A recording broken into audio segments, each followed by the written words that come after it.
Dans notre étude des Upanishads, nous avons suivi l'Europe dans ses commentaires de l'Isha Upanishad.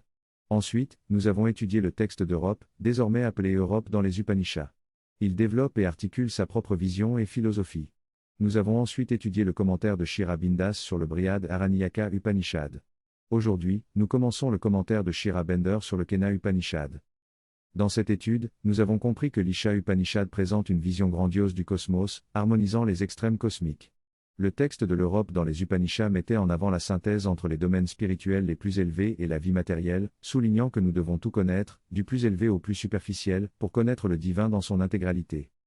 Le Brihad Aranyaka Upanishad que nous venons de terminer examine le pouvoir créatif du cosmos, par lequel l'indéfini se manifeste pour former l'univers tout entier.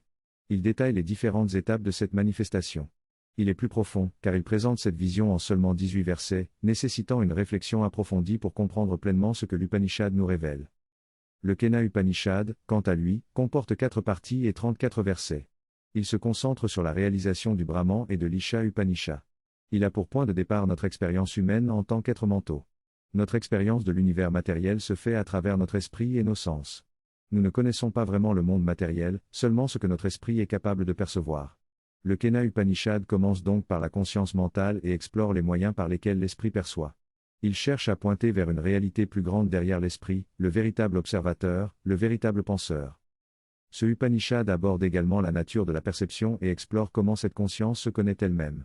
Il utilise un jeu de paradoxes pour différencier la faculté supramentale de la conscience de la puissance mentale de la conscience. Enfin, le Upanishad présente une parabole pour illustrer ce processus. Dans l'ensemble, le Kena Upanishad cherche à nous amener à évoluer au-delà de l'esprit pour connaître cette conscience supérieure et comprendre ce que représente l'esprit, la vie et la matière. L'histoire des dieux dans cette histoire étudiée dans la Kena Upanishad est celle des dieux qui ont maintenant conquis toutes choses. Ils sont victorieux et se sentent remplis de leur grandeur. Cependant, l'éternité, le vrai souverain, apparaît devant eux comme un mystère et ils ne parviennent pas à le comprendre. Ils envoient Agni pour le connaître, mais il échoue. Ils envoient ensuite Vayu, mais il échoue également. Ils envoient Indra, mais il échoue également. Finalement, ils approchent Uma et lui demandent qui est ce puissant être. C'est là que commence la 3e partie de l'histoire. Ce qui est intéressant dans cette parabole, c'est le rôle des dieux, notamment Agni, Vayu et Uma, qui tentent d'atteindre le plus haut niveau de conscience et échouent. Ces 3 dieux sont les principales puissances à travers lesquelles l'esprit perçoit. Leur rôle est exploré dans cette parabole, qui révèle les secrets des pouvoirs subtils de la conscience mentale et comment les récupérer et les développer. Dans la 4e partie, l'histoire continue avec une élaboration sur qui est cet être éternel, comment le réaliser et comment nous devons le chercher comme notre bonheur. C'est par cette connaissance du bonheur de Brahman que nous sommes libérés et atteignons l'immortalité de Brahman, même tout en étant incarnés dans un corps et un esprit humain. Ce récit dans la Kena Upanishad présente non seulement la philosophie, mais aussi le principe et la technique du yoga, qui nous permet de libérer progressivement les pouvoirs de notre esprit, de notre vie et de nos sens et de les orienter vers la réalisation de l'unité.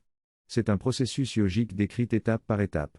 Le commentaire de Sri Aurobindo aborde les thèmes de l'Upanishad en général, en les mettant en contexte avec l'Isha Upanishad. Il souligne également les distinctions entre l'Isha Upanishad et la Kena Upanishad, qui ont toutes deux pour objectif commun l'atteinte de l'immortalité et la manifestation de la divinité dans le monde et dans la conscience humaine. Dans cette exploration, il est souligné que l'immortalité ne se limite pas à la prolongation de la vie humaine, mais plutôt à la conscience de l'immortalité. Cette conscience représente l'unité indivisible, sans ignorance ni limitation. Nous, en tant qu'êtres conscients, avons émergé de la conscience de l'immortalité, mais sommes maintenant immergés dans une conscience divisée et limitée inhérente à la vie mortelle. Cependant, il est dit que nous avons le droit de retrouver cette immortalité et de la manifester dans notre vie mortelle. Notre objectif principal est donc de réaliser cet état d'immortalité. Pour comprendre cela, nous devons comprendre la relation entre la conscience divine tout enveloppante et le monde et la conscience humaine. De plus, nous devons comprendre les moyens par lesquels nous pouvons réaliser cette immortalité, car en tant qu'êtres fragmentés, nous ne disposons d'aucune expérience humaine qui nous permette de comprendre cela. Les moyens sont décrits comme étant une aspiration sincère, une recherche de ce qui est droit et une volonté de se rendre consciemment à la divinité. Dans le Kena Upanishad, le point de départ diffère légèrement, car il se concentre sur les sens et le mental en tant qu'instrument de perception et d'action, mais reconnaît également leurs limites. Cependant, il est mis en évidence qu'il existe un point au-delà duquel ces moyens échouent et où une transition vers quelque chose de plus grand est nécessaire. En conclusion, notre voyage pour réaliser l'immortalité implique de comprendre la nature de la conscience, la relation entre le divin et le monde, ainsi que les moyens par lesquels nous pouvons transcender notre état de conscience fragmenté pour accéder à une réalité plus élevée. Le texte aborde le fonctionnement de l'esprit et de la conscience, et souligne que la connaissance de soi est la voie qui permet d'explorer les facultés et le pouvoir de l'esprit. Il montre comment cela peut être appliqué de nombreuses manières différentes. Le passage suivant se concentre sur le sujet de la relation entre l'esprit et la conscience de Brahman, en mettant l'accent sur le lien entre l'esprit et le monde physique. Il indique que notre expérience de la vie et du monde dépend de la manière dont nous abordons la vie et le monde sur le plan de la conscience.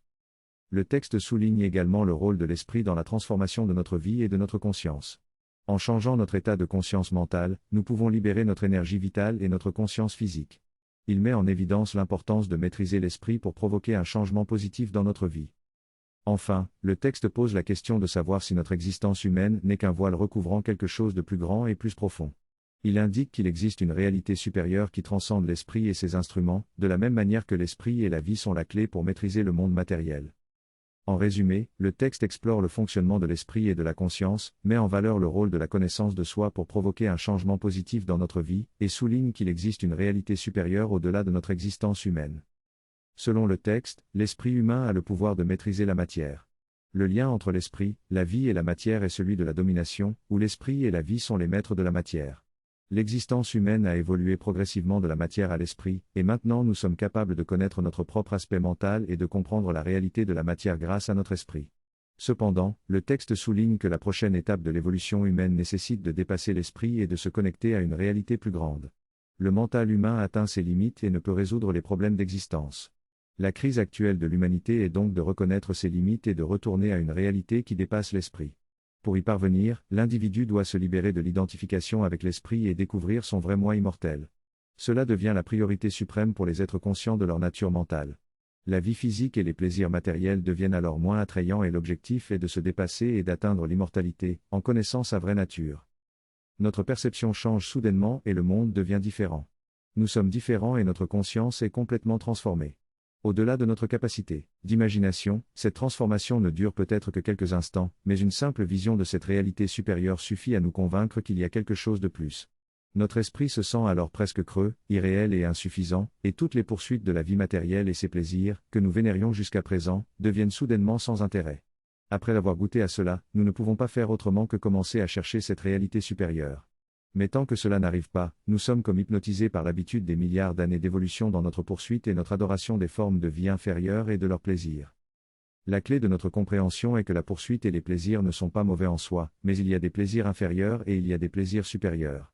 Il y a une célèbre histoire dans la tradition coranique de Narada s'approchant de Vishnu et lui demandant pourquoi il permet à l'humanité de se morfondre dans son ignorance et sa souffrance, et pourquoi il ne leur ouvre pas les portes du paradis pour qu'ils puissent expérimenter la beauté, la joie et l'extase de l'immortalité. Vishnu répond que les portes du paradis sont toujours ouvertes, mais les gens ne sont pas intéressés à y entrer. Le processus de se libérer de cette condition, afin de trouver notre véritable état d'immortalité au-delà des plaisirs inférieurs, est un défi. Il arrive souvent que l'esprit soit prêt, mais que la chair soit faible. Il y a des parties de nous qui aspirent à de belles expériences, mais après un certain temps, les parties inférieures se fatiguent et nous ramènent en arrière, faisant s'éteindre l'expérience. Il est important de se reposer dans l'ignorance, de se remettre de notre exposition à un niveau supérieur de conscience, puis de faire face à toutes les parties de nous-mêmes qui veulent utiliser ces expériences pour satisfaire leurs propres pulsions inférieures, instincts et habitudes héritées des derniers milliards d'années. Le processus de se libérer de cette condition et de se fondre dans notre véritable état d'immortalité est un voyage spirituel difficile mais essentiel. Il s'agit de rejeter les désirs et les plaisirs inférieurs pour atteindre une réalité supérieure qui dépasse la simple satisfaction matérielle. Le texte parle de la relation entre la conscience supérieure et la conscience inférieure, et explique que la conscience du Brahman n'est pas complètement séparée du monde mental et physique. Au contraire, elle est le Seigneur et le souverain de tous les mondes. Les pouvoirs de la conscience mortelle sont les pouvoirs du Brahman.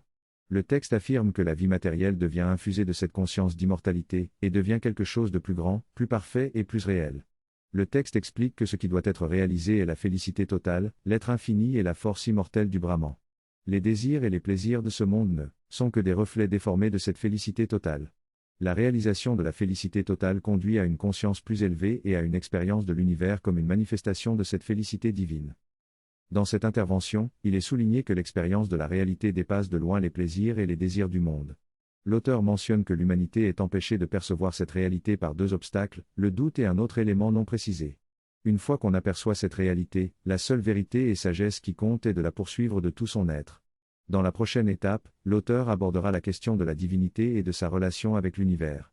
Au moyen de quelques versets, l'auteur suggère que la réalité dépasse les limites de la perception humaine et qu'elle est au-delà de ce que nous pouvons connaître. Il conclut en invitant les lecteurs-auditeurs à méditer sur ces idées.